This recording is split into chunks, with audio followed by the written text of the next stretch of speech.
Let's Mike News at 5। आज bulletin में बात करेंगे सबसे पहले 5 राज्यों में हुए विधानसभा चुनाव के मतगणना के बारे में। सबसे पहले बात पश्चिम बंगाल की, जहां 293 सीटों पर मतगणना जारी है और सत्ता परिवर्तन के संकेत मिल रहे हैं। एक सीट फाल्ता पर 21 मई को दोबारा मतदान होगा। रुझानों के मुताबिक भारतीय जनता पार्टी 191 सीटों पर आगे चल रही है, जबकि तृणमूल कांग्रेस 56 सीटों पर बढ़त बनाए हुए है। वोट शेयर की बात करें तो बीजेपी को करीब 45% और टीएमसी को 42% वोट मिलते दिख रहे हैं। मतगणना के बीच हिंसा की घटनाएं भी सामने आई हैं। आसनसोल में टीएमसी कार्यालय में तोड़फोड़ की गई, जमुरिया में आगजनी हुई और कूच बिहार में सुरक्षा बलों को लाठीचार्ज करना पड़ा। हाई प्रोफाइल सीटों की बात करें तो भवानीपुर से ममता बनर्जी आगे चल रही हैं, जबकि शुवेंदु अधिकारी पीछे हैं। वहीं नरेंद्र मोदी के प्रचार वाले इलाके झाड़ग्राम, बिनपुर, गोपी वल्लभपुर और नयग्राम की सभी सीटों पर बीजेपी बढ़त बनाए हुए है। 2021 के मुकाबले बीजेपी का वोट शेयर करीब 6% और पार्टी को लगभग 114 सीटों का फायदा होता दिख रहा है। इस बीच कोलकाता के साल्टलेक स्थित बीजेपी दफ्तर में जश्न का माहौल है। यहां सुनील बंसल, विपल कुमार देव, मंगल पांडे, राहुल सिन्हा, अमित मालवीय, निशिकांत दुबे, संजय जायसवाल और सतीश गौतम समेत कई नेता मौजूद हैं और कार्यकर्ता जश्न मनाते नजर आ रहे हैं। भाजपा उम्मीदवार रुद्रनील घोष ने कहा है कि भाजपा का प्रदर्शन अब तक अच्छा रहा है, लेकिन विपक्ष को कभी कमजोर या कम नहीं आंकना चाहिए। यह मुकाबला किसी एक पार्टी का नहीं, बल्कि जनता की भावनाओं और जनादेश का संघर्ष है।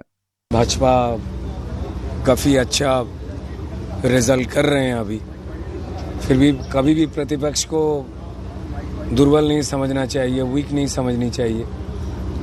बस ये लड़ाई ज़्यादा जनता की थी। टीएमसी नेता सागरिका घोष ने आरोप लगाया है कि काउंटिंग काफी धीमी चल रही है और करीब 70 से 100 सीटों के रुझान अब तक चुनाव आयोग की ओर से अपडेट नहीं किए गए हैं। उन्होंने इसे पारदर्शिता पर सवाल उठाते हुए मांग की कि सभी 293 सीटों के रुझान तुरंत सार्वजनिक किए जाएं। टीएमसी कार्यकर्ता पूरी तरह सतर्क हैं और अंतिम वोट की गिनती तक काउंटिंग प्रक्रिया पर नजर बनाए रखेंगे। तो अभी ये रिजल्ट कहाँ है? ये तो गिने चुने ट्रेंड यहाँ वहां से निकाल रहे हैं बीजेपी के लिए माहौल बनाने के लिए।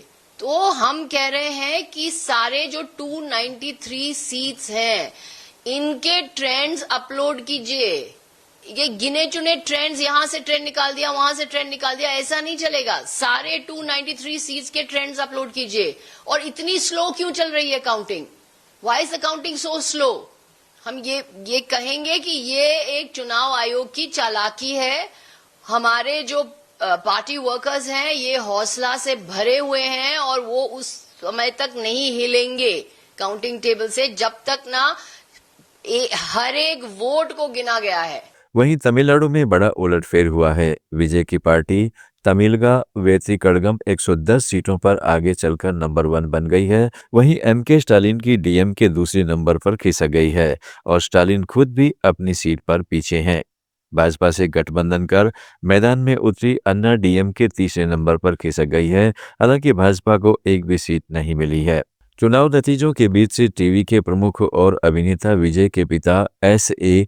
चंद्रशेखर ने कहा है कि एक पिता के तौर पर वे अपने बेटे पर गर्व महसूस कर रहे हैं।